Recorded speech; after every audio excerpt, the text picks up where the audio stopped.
Sup guys, Roman here from Tech Guides, and this weekend the Call of Duty Black Ops Cold War Open Beta is finally upon us. And in today's video I will quickly go through each graphical setting in Call of Duty Black Ops Cold War to give you guys a bit of a head start on what kind of settings you probably want to change before hopping into the game. Now I spent pretty much the entire day yesterday to try and benchmark each graphical setting in COD Cold War to help you guys set up the game such that it won't look absolutely horrible and that you're also not going to lose too much performance on the way. Note that all of the tests have been done during the open beta of COD Cold War, so that means that some of the options might not even be there when the full game launches, or some new options might be there, and that the performance numbers that I'm showing in this video might change when the game fully releases. So if you're interested in getting the best performance out of COD Cold War, then definitely hit subscribe and the bell so that you won't miss when I upload the updated tutorial when the game fully launches. Now all of the tests for this video have been performed on two different computers. First, my main gaming PC, which has a i9-9900K clocked at 5 GHz, an RTX 2080 and a 1440p monitor, as well as on my second PC, which has an i7-7700K at 4.8 GHz, a GTX 980 and played at 1080p.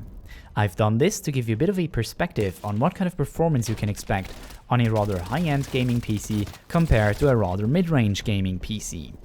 Note that in all subsequent performance figures, I'll have the one associated with my main gaming PC shown in blue, whereas the one associated with my mid-range gaming PC are shown in orange.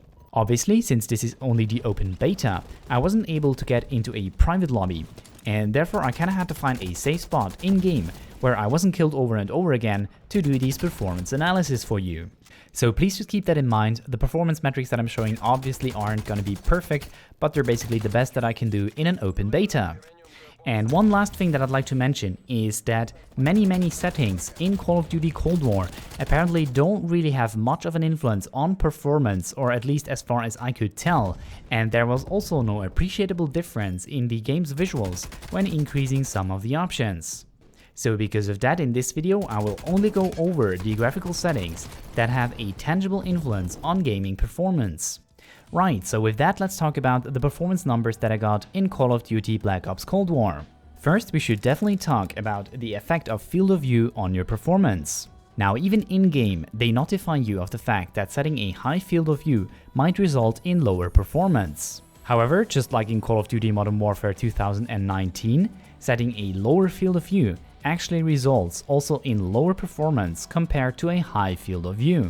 You can see the effect of that on screen right now. All I do is simply increasing the field of view by 10 degrees each, which leads to significantly improved performance. The reason for that rather counterintuitive behavior is the fact that the game simply renders less detail at the higher field of view settings. So starting from a field of view of 90, I'm losing between 3 and 2 FPS going to 80, between 7 and 5 going down to 70, and finally minus 12 or minus 8 FPS by going to 60 FPS. On the other hand, I get significantly improved performance on a field of view of 110 and then slightly less again on 120. So from this I conclude that you'll get the highest performance by setting your field of view to 110. Next, let's talk about the display mode. Unsurprisingly, I get worse performance in windowed and windowed full screen than when using full screen. On the other hand, as you can see, I really didn't find much of a difference when changing the display mode on my mid-range gaming PC.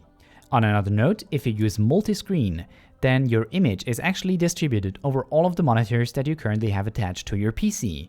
Since I didn't have multiple monitors attached to my mid-range gaming PC, you're not seeing any difference there, so it's basically just full screen. However, on my main gaming PC, I do have a second monitor attached, which is also why the performance significantly dropped. So definitely set display mode to full screen to get the highest possible performance. Now render resolution acts just as expected. If you set this to a lower value than your display resolution, then obviously you get much higher performance, whereas where you set it to a higher value, which means more pixels to draw than what you actually have on your monitor, then you'll get significantly worse performance. Now I would really always recommend to use a render resolution of 100 unless you absolutely have to decrease this in order to get playable performance. Setting this to a higher value than 100 is basically very expensive anti-aliasing, and you really only should do this if you want to take screenshots. Now let's talk about texture quality, because setting this to the lowest will make the game look absolute bullcrap.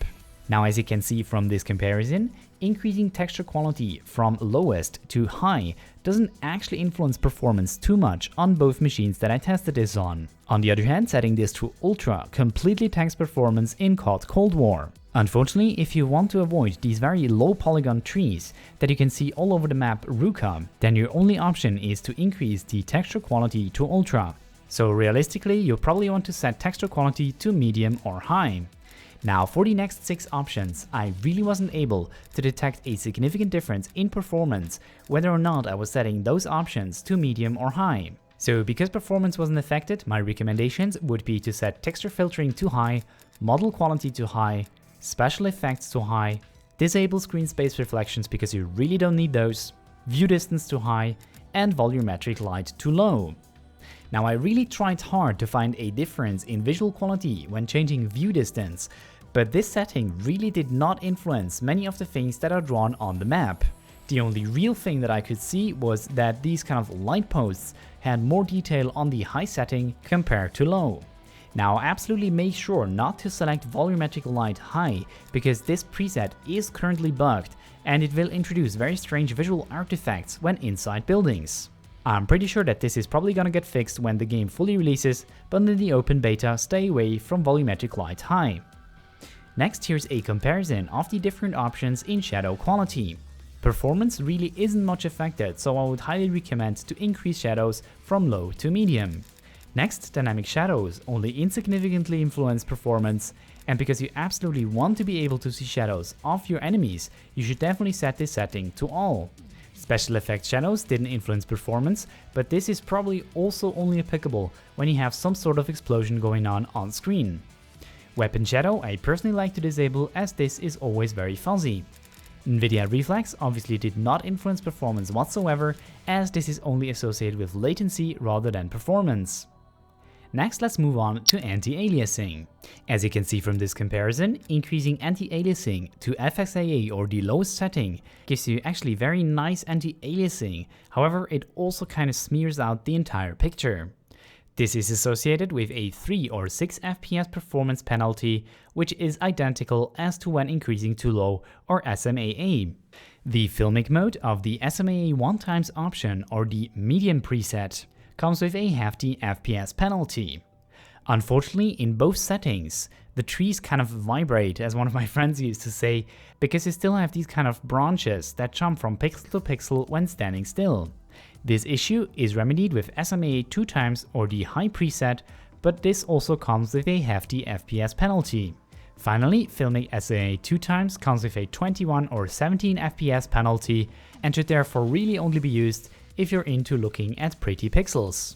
Me personally, I would recommend to use the low or medium preset, which is significantly better looking than disabled, but it also doesn't come with a hefty FPS penalty.